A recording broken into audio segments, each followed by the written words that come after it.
Hello to YouTube. We've gone and taken a pineapple and pureed it and tenderized a steak with it. And tonight we're going to see if it worked. Now let me explain. We've got two steaks.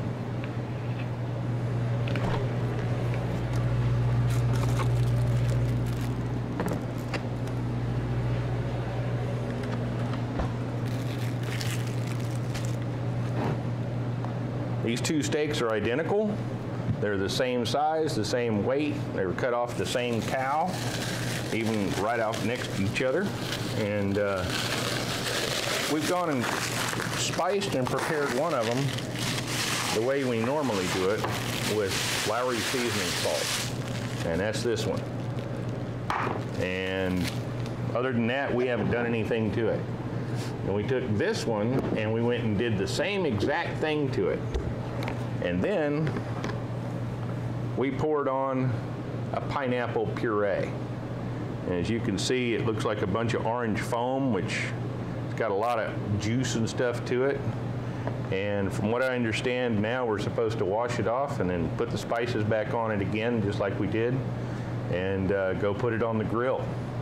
And we're going to compare these two by cutting them in 3 pieces. I'm going to cook them in 1 piece, but I'm going to cut them in 3 pieces so each one of us has a chance to see the non-tenderized version versus the chemically tenderized version with the pineapple puree. So let's see how that works out. I'm going to go and wash this off and come back, and we're going to compare and see what the meat looks like. I've gotten the one that we went and marinated in the pineapple, and I've gone and washed it off and I've patted it dry. And it's not real dry, but the more I go and pat it, the more moisture comes out of it. So it appears that it's infused a lot of moisture into the meat. The meat has relaxed, and it's probably hard for you to see, but these were, they literally look the same. Weighed the same and everything. And this one is, I haven't done anything to, and this one has relaxed and actually gotten bigger. So I don't know if that's expanded because of water weight or what, but it has a different consistency to it. It's got a different feel. It's much more flimsy feeling. You pick it up and it just, you know, it's, for lack of a better description, it's a lot limp. This one is still pretty firm. So we'll see what happens when I go and put these things on the grill. Let me show you a close-up of the meat real quick. You can get a better idea. As you can see, these are the 2 different pieces of meat. This one here is the one that's been tenderized.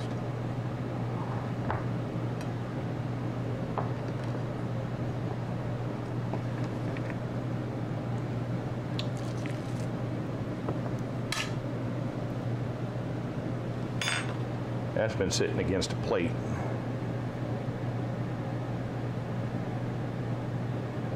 You see, they were identical. And all of a sudden, this one seems to have actually splayed out and got big. That's interesting. Well, we'll see what happens on the grill here in a little bit. I'm gonna go and cook them up the way we normally do steaks, so it'll be a fair test. Well, we got our grill up to about 650 to 700 degrees. This is the way we normally do steaks. Hard and fast. Doesn't take more than about 8 minutes.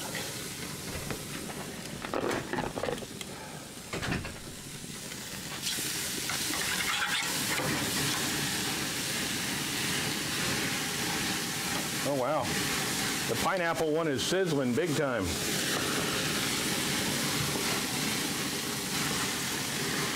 I'm guessing pineapple is flammable. Who would have thought?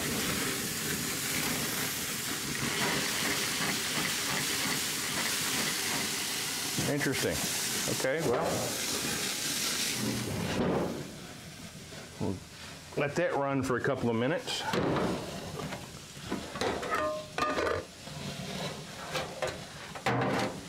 have to watch that.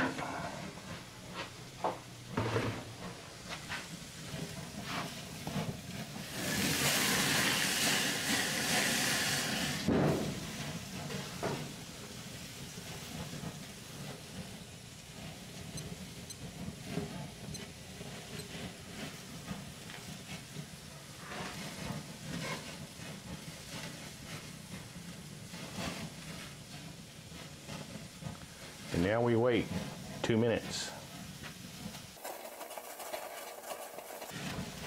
Boy, it is just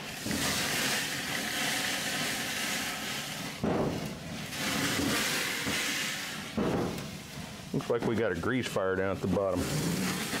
Yep.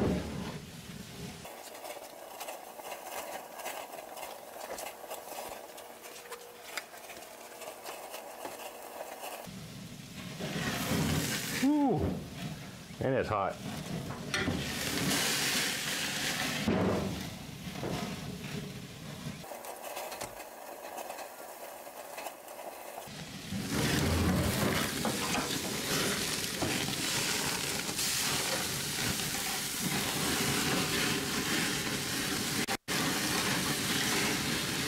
Well, it's stuck to the grill, that's for sure.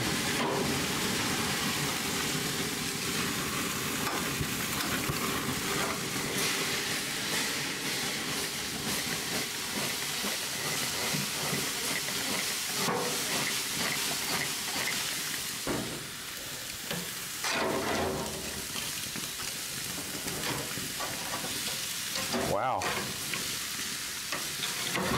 It's stuck to the grill. And the grill was pre-oiled beforehand. All I'm trying to do is turn it 90 degrees and it's falling apart.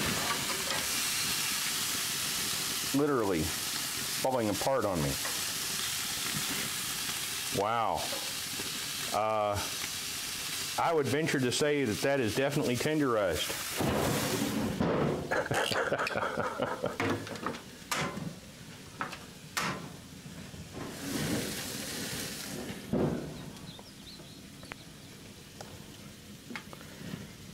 Whew. I have no hair on my hands anymore. Yeah, that was unexpected. Rather interesting. Wow. Note to self, pineapple is evidently flammable. Yikes.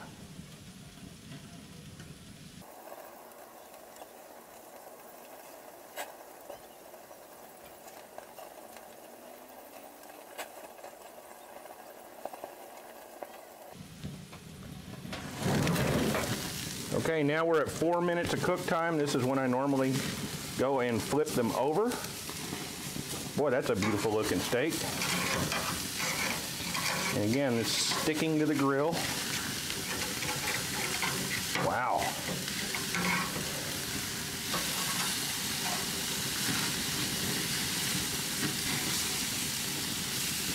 Literally falling to pieces on the grill.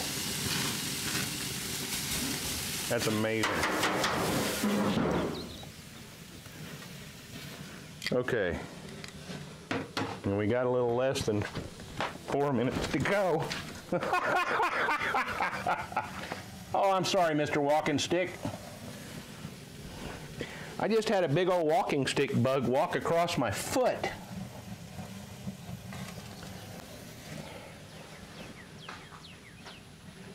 Check this guy out.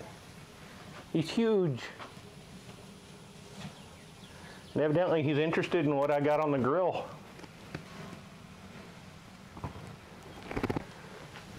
Come here, dude. Get over here.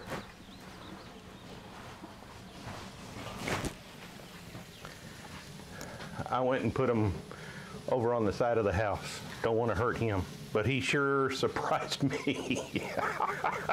You know, when you feel bugs crawling across your toes when you're in sandals? Yeah. Okay, we're almost at 6 minutes.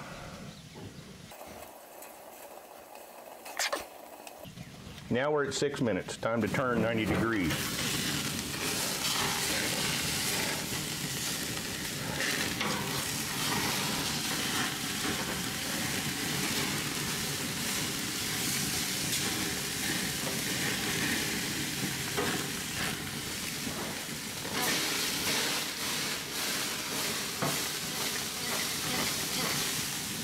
Wow, that's just amazing.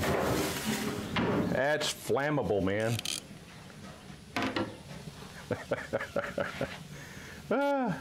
2 minutes to go.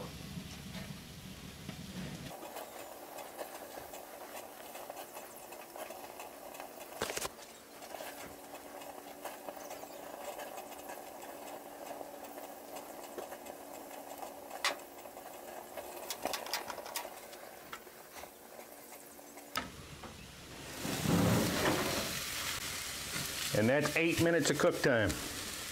I'm gonna go and pull it off the fire. That's a beautiful looking steak right there. And I'm gonna take the pieces of this one off the fire. The one that's in pieces is the one that we went and did the pineapple trick to. That's a beautiful looking chunk of steak too. And a piece, and another piece, and another little piece, and another piece stuck to the grill. Wow, that was interesting. Okay.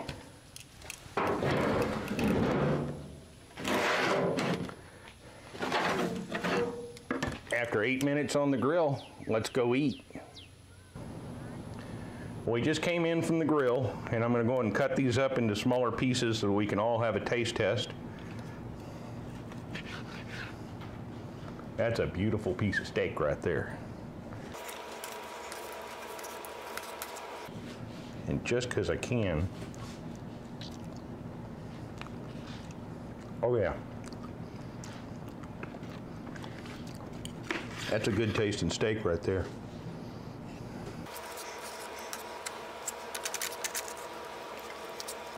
And we're gonna go get to the table and chow down. This is, I think I'm leaning towards the pineapple, I really do. That's amazing. Well, we'll see you after we get all this on the table.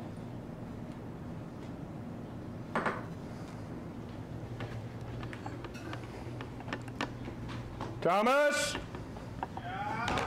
Supper time. We're doing steak and baked potato for dinner. We'll let you know our opinion here in a bit.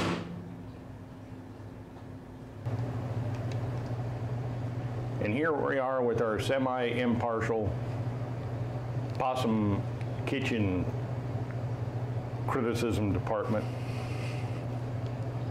They approve or disapprove of everything I bring off of the grill. I try to do my best, I really do. But now that we've gone and done this test, now the main thing was a taste test as well as a test of how tender it was, how easy it is to cut and how easy it is to chew. Because again, we used a pretty cheap piece of meat relatively for what we did. It's not exactly, you know, the super duper stuff that, you know, is supposed to be tenderized from the grocery store. So we tenderized it ourselves. Mrs. P, give me your impartial opinion about what we did this evening. Promise you won't hold it against me.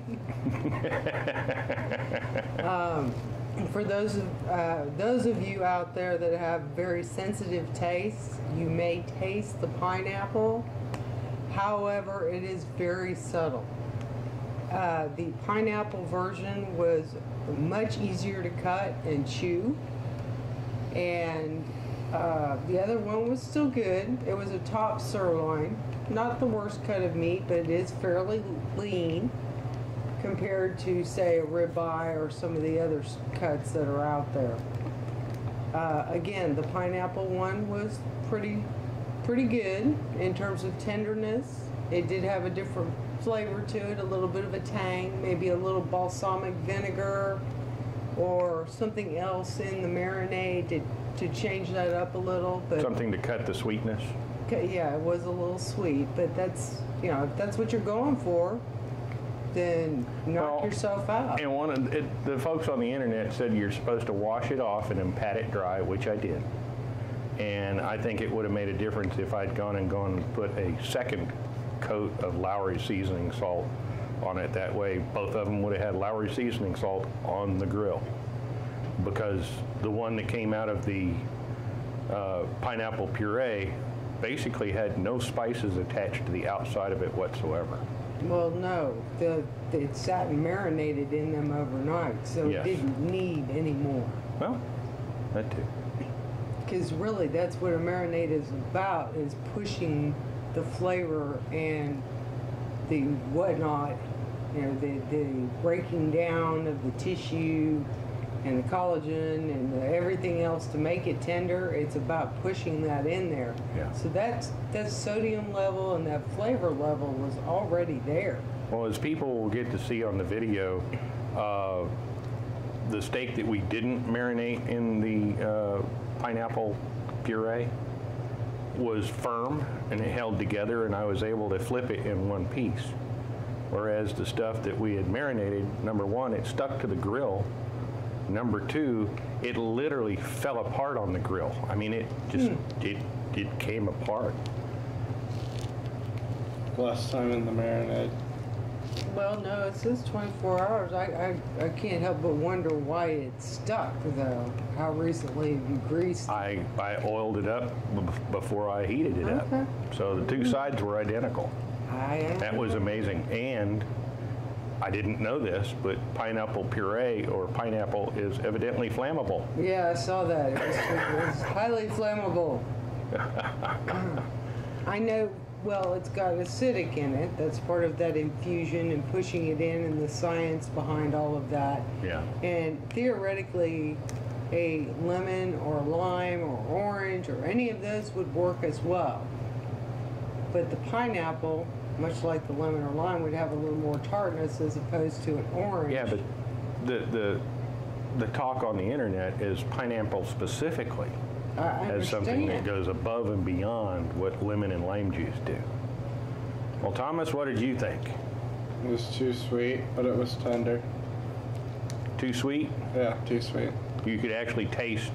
It tasted like sugar. Really? Yes, to me. Did it taste like pineapple? No. No, Okay. I don't eat pineapples, so I don't really know Okay. how often I'd know that taste. Were you able to cut it with a knife easier? A little bit. Okay. Because, like I said, it fell apart on the grill into pieces. See, I was simple. I was just like, it's too sweet. You had a minute of comment. I guess that's what you want. Oh. Okay. Got anything else to say about it? No, No. Was it any good? Will you do it again?